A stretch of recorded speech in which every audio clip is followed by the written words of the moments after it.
Okay, I'm going to begin my presentation with a little bit of history about the Canadian Aboriginal AIDS Network, which I have been involved with the work at the Canadian Aboriginal AIDS Network now for a number of years. But most recently, the last 2.5 years as a staff member, working in the capacity of the Community Readiness Project Supervisor with CAN. It's the Community Readiness Project that I have the great opportunity of working with some wonderful people across the country in what I will talk about, the Community Readiness Model. So the Canadian Aboriginal AIDS Network was incorporated back in 1997. And we have about approximately almost 400 Aboriginal HIV/AIDS organizations from coast to coast to coast. And CAN's mandate is still HIV and AIDS. However, back in December of 2012, CAN expanded our mandate to holistically address HIV and AIDS, the hepatitis C virus, other bloodborne infections, aging-related comorbidities, and of course, sexually transmitted infections. And like Adam, CAN promotes a social determinants of health framework in the work that we do through advocacy, and we provide accurate, sort of up-to-date information on these issues in a culturally relevant manner, so that Aboriginal, wherever Aboriginal peoples reside. Besides the Community Readiness Project that I spoke to, there are other projects online that you will find. Some of them include Leadership Youth and the Leadership Women projects, the International Indigenous Working Group on HIV and AIDS, and the Aboriginal HIV and AIDS Community-Based Research Collaborative Center that we have in Halifax. Evan used graphs. Percy used findings. I'm going to use at a glance. So in Canada, Aboriginal, as most of you probably know, in Canada, Aboriginal people remain disproportionately affected by HIV. And it is estimated that in 2011, Aboriginal people made up 12.2% of new infections and 8.9% of those living with HIV in Canada. Like Evan had alluded to in BC, it's also injection drug use remains the main route of HIV transmission among Aboriginal people. The estimated proportion of new HIV infections in 2011 attributed to injection drug use exposure was much higher among Aboriginal people, which is about 58.1% than among all Canadians, which was at 13.7%. HIV has a significant impact on Aboriginal females. Between 1998 and 2012, nearly half, or 47.3% of all positive HIV test reports among Aboriginal people were females, compared with 20.1% of reports for people with from other ethnicities. Almost age at the time of HIV diagnosis for Aboriginal peoples tend to be younger than for people of other ethnicities. So almost 1/3, or 31.6%, of the positive HIV test reports from 1998 to 2012 among Aboriginal people were youth aged 15 to 29 years old, compared with 22.2% of those of other ethnicities. HIV risk among Aboriginal people is closely linked to a variety of determinants of health that influence vulnerability to influence, including poverty, unstable housing and homelessness, mental health and addictions, traumatic childhood experiences, racism, and the multi-generational effects of colonialism and the residential school system. When people see images like this one, people think of this when we think of drug use. Yet maybe the reality for some, but drug use certainly has many faces. So CAN began to respond to harm reduction by creating culturally relevant materials and resources like this document, Walk With Me, Pathways to Health, highlights the need for Aboriginal communities to respond to the HIV and AIDS epidemic and in particular harm reduction. The harm reduction implementation guide you see here, this document complements the Walk With Me document by highlighting ways that can best introduce risk reduction in a community. And this document also introduced the concept of the community readiness model. So these tools were developed to support communities in creating policy and practice that reflect Aboriginal ways of thinking and knowing and relating to one another, and highlights the importance of honoring the diversity between and among Aboriginal peoples and their socio-cultural contexts. So when we talk about harm reduction in the Aboriginal HIV/AIDS movement, because we know that many of our people have become infected through injection drug use and unprotected sex. So we work with people to understand what might have made the difference for them when they were involved in harmful behaviors. We ask them, what can we do now? Harm reduction approaches are often named as key to building the relationships necessary to support people to protect themselves from harm. And we will keep talking to them about harm reduction, as it is a key aspect of preventing HIV and AIDS, and everyone is at risk. The Community Readiness Model was developed by the Triethnic Center for Prevention and Research at the Colorado State University. And its validity and reliability have been demonstrated in many, many communities and with many issues. This model, which is Aboriginal, it's based on an Aboriginal model, and it can be applied to any community, and whether it be on-off reserve, issue-based organizational, prison populations, in treatment, in recovery, research, you can apply it practically to any issue. The model, when we talk about community readiness, we talk about how ready a community is to address a particular issue.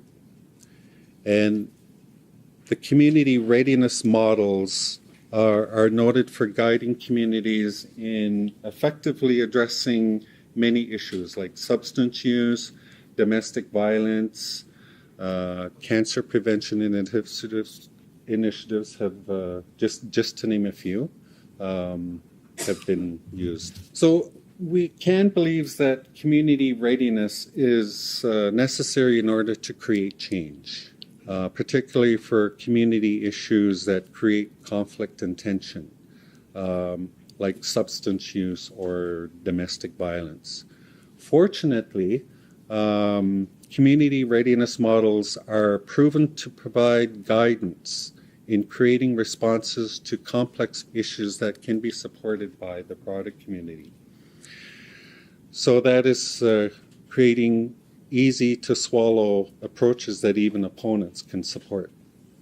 There are a number of community readiness models, and you can find many examples of community readiness assessments, for example, online.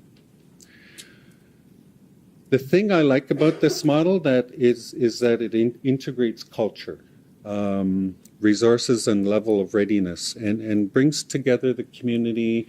It builds cooperation, and it increases the capacity for prevention and intervention.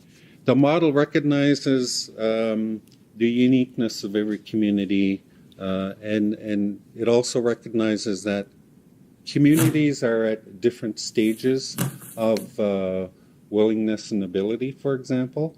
Readiness is the degree to which a community is prepared to take action on an issue, and risk reduction to prevent HIV and hepatitis C infection. So CAN documented the lessons that we learned from pilot projects. And what we found was lacking was a capacity to move forward from assessment to planning, culturally appropriate intervention approaches, and implementing plans in the communities. So in 2009 to 2011, CAN piloted community readiness assessments with Aboriginal organizations and First Nations communities across the country. And the Assessing Community Readiness and Implementing Risk Reduction Strategy Manual and workbook was created. This manual and workbook resources, these two particular resources offers a tool to train community facilitators who can then conduct their own community readiness assessment, develop a culturally appropriate intervention and approaches, and implement and evaluate the process and their impacts. So the community readiness model is a very innovative method for assessing the level of readiness a community is at to develop and implement prevention programming. And it can be used as both a research tool to assess distribution of levels of readiness across a group of communities, or it can be used as a tool to guide prevention efforts to the individual community level. CAN offers regional community readiness national train-to-trainer sessions, which provide frontline and community trainers with the knowledge and skills to train community facilitators. Like I said, CAN uses the train-to-trainer approach by providing regional workshops. And after the training has taken place, usually a month later, participants provide feedback through key respondent interviews with community members on strategies and interventions used in their home community to address risk reduction. So here are some examples of what is assessed using the community readiness model and the dimensions of community readiness. Dimensions of readiness are really key factors that influence a community's preparedness to take action on an issue. And the 6 dimensions that you see here, identified and measured in the community, that are measured in the community readiness model, they're actually very comprehensive in nature. They are an excellent tool for diagnosing a community's needs and for developing strategies that meet those needs. And all these dimensions are used to obtain a final community readiness score with regards to HIV and AIDS prevention. However, the individual dimensions are more telling when making the decision where and how to develop your strategies. For example, community efforts. For example, to what extent are these efforts or programs and activities useful? It talks about the community knowledge of the efforts, the leadership is a key component. The community climate can be can include conflict type divisions that the model can be used to design interventions and strategies to deal with conflict. The model is very useful in helping identify resources, helping identify obstacles. It provides an assessment of how ready the community is with respect to accepting a given issue as something that needs doing, for example, their truth. It identifies the types of efforts that are appropriate to initiate depending on the stage of readiness, and it helps build cooperations among systems and individuals. This final slide illustrates the process using the community readiness model. Step one, you first of all have to identify your issue. In this case, the issue is to create a greater awareness of HIV and AIDS. This issue may not only provide us with valuable insight into community perspective on HIV and AIDS, but also gives us information on related issues like the prevention of STIs, access to prevention materials, testing sites, etc. The step two is to define your community, and the concept of community may include an organization within the community, or a subgroup like elders or youth, or targeting a specific age group. Step three is to define the community's level of readiness, conduct a community readiness assessment using key respondent interviews. Step four, with the completed assessment, you are ready to score your community interviews for each of the 6 dimensions, as well as calculating an overall score. Step 4 is about developing strategies and conducting workshops. And depending on what the score is of where the community is at in terms of the model, we work closely and we provide support to the community in developing action plans based on where they're at. For example, if a community scores, say, if they're at stage 1 of readiness, which is no awareness at all of HIV and AIDS, there are a number of interventions and strategies that we would introduce with them and help them prepare an action plan. And it could be as simple as doing one-on-one basic facts of HIV/AIDS workshops. And finally, community change. And we realize that, CAN supports and realizes that because of the diversity of Aboriginal communities across the country, communities are at varying different, like I said before, varying stages of readiness. So communities, and we recognize that community change, even in terms of leadership as a strategy, for example, the model can certainly help in terms of moving the community along in terms of changing issues like leadership, and help with pre-planning.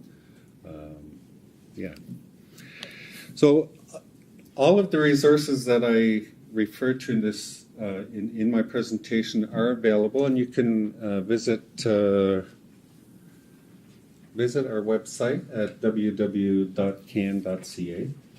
And that concludes my presentation. Nakamikan, thank you.